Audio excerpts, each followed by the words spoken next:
विहान का गुस्सा उसकी आंखों में साफ साफ दिख रहा था।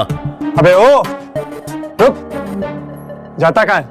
अनिका ने विहान को रोकने या फिर शांत करने की कोई कोशिश नहीं की। शायद वो भी इस तमाशे को एंजॉय करना चाहती थी। नक्श ने पहले तो अनिका के सामने विहान का भांडा फोड़ा और उसे पूरी तरह से एम्बैरस किया।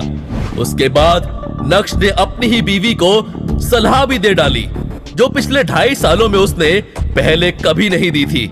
लेकिन अनिका की खरी खोटी सुनने के बाद अब नक्श कोई बात नहीं करना चाहता था। नक्श का ये एटीट्यूड विहान से बर्दाश्त नहीं हुआ और उसने अपनी चाल बढ़ाते हुए नक्श का पीछा किया। अबे भाग कर रहा है, बहरा है क्या? तब से आवाज दे रहा हूँ, सुनाई नहीं दे रहा है तुझे? नक्श ने उसकी बात का कोई जवाब नहीं दिया। अबे तू है कौन? तेरी औकात क्या है? तूने मेरे सामने मेरे गिफ्ट का मजाक उड़ाया। मैं दावे के साथ कह सकता हूं तू मार्केट में जाके खुद को बेच भी देगा ना, तब भी वो नकली हार नहीं ला पाएगा। बड़ा है बात करता है। तुझे ना तुम्हारी मार्केट वैल्यू पता होनी चाहिए। 0 डब्बा। बोल। जब कोई आपकी खामोशी का फायदा उठाने लगे तो बोलना जरूरी हो जाता है। पहली बात, जो लड़की तुम्हारे सामने खड़ी है ना, वो मेरी बीवी है, तो बेहतर यही होगा कि तुम इससे दूर रहो।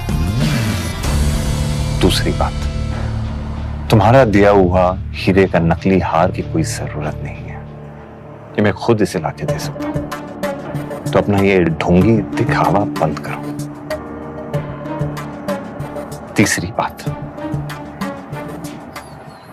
जिसकी खुद की जेब में नोट नहीं होते, वो चिल्लर बजा के दिखावा नहीं करते। और एक बोनस बात, दोबारा इस पेन को टच किया ना तो मैं तेरा हाथ तोड़ दूंगा।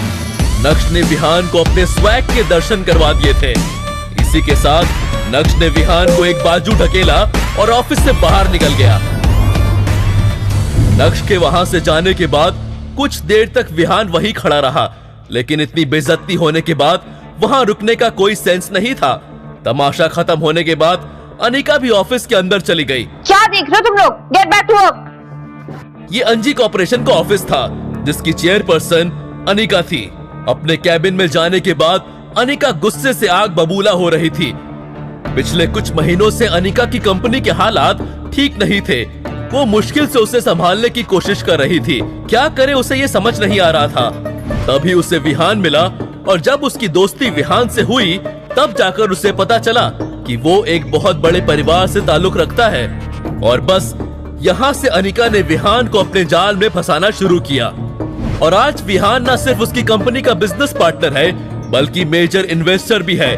और विहान की वजह से ही अनिका की कंपनी अभी चल रही है। इस कंपनी के सारे लॉसेस विहान ही बेयर करता है और अनिका को इसकी बहुत जरूरत भी है। अनिका का विहान से दोस्ती करना कोई आसान काम नहीं था। कितने पापड़ बेलने के बाद वो उसके करीब आ रही थी। सब ठीक चल रहा था, सब कुछ अनिका के प्लान के मुताबिक हो रहा था, लेकिन नक्श ने आकर आज सब कुछ बिगाड़ दिया। जो लड़की तुम्हारे सामने खड़ी है ना, वो मेरी बीवी है।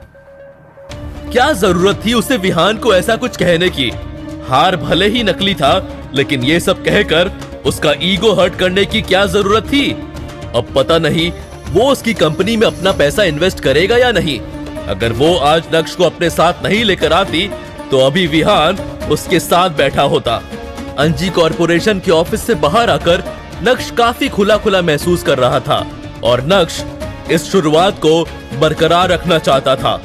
तभी अचानक से नक्श का फोन बजा और जब उसने स्क्रीन पर अपने दादाजी का नाम देखा तो उसके चेहरे पर चालाकी वाली मुस्कान आ गई थी। Mister Bhanushali, what a coincidence. मैं भी आपको फोन ही करने वाला था और देखिए आपका फोन आ गया। अच्छा नक्श बेटा, तुम्हें अपने दादाजी की याद आ गई? अच्छा मजाक कर लेते हैं दादाजी। आपने मुझे फोन किया है तो जरूर कुछ इंपॉर्टेंट काम होगा। वैसे मैं भी आपको एक बहुत ही खास काम के लिए फोन करने वाला था। ठीक है, तो काम की बात कर लेते हैं। अगले हफ्ते तुम भानुशाली ग्रुप के नए सीईओ की कुर्सी पर बैठने वाले हो, तो मैंने तुम्हारी एक खास आदमी से मीटिंग फिक्स की है। एड्रेस तुम्हें व्हाट्सएप कर दिया है, तो तुम मुझसे कल मिल लेना। मुझे किसी को भी मिलने में कोई प्रॉब्लम नहीं है, लेकिन आपको भी मेरी 2 शर्तें पूरी करनी होंगी। पहली शर्त, आपको आज के आज मेरे लिए एक रेयर डायमंड नेकलेस का बंदोबस्त करना होगा, और दूसरी वो मैं आपको व्हाट्सएप कर रहा हूं। और हाँ, वो काम भी बेहद खास है, जल्दी हो जाना चाहिए। नक्श पॉइंट टू पॉइंट बात कर रहा था और उसका एटीट्यूड 7वें आसमान पर था, जो यशवर्धन को बिल्कुल भी पसंद नहीं आ रहा था। नक्श बेटा, तुम्हें ऐसा नहीं लगता कि तुम्हारी डिमांड्स बढ़ती जा रही हैं? अभी तो तुमने भानुशाली ग्रुप ज्वाइन भी नहीं किया है। ज्वाइन करने के बाद पता नहीं क्या होगा।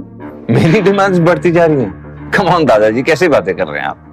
जाहिर सी बात है कि आपने भी अगर मुझे ऑफिस बुलाया तो कोई डिमांड पूरी करने के लिए बुलाया होगा। It's always give and take दादाजी, आखिर तो आपका ही खून हूं ना मैं, और मेरी डिमांड पूरी हो जानी चाहिए। ये काम बेहद खास है, व्हाट्सएप कर रहा हूं, जस्ट गेट इट डन। तुम बहुत नक्श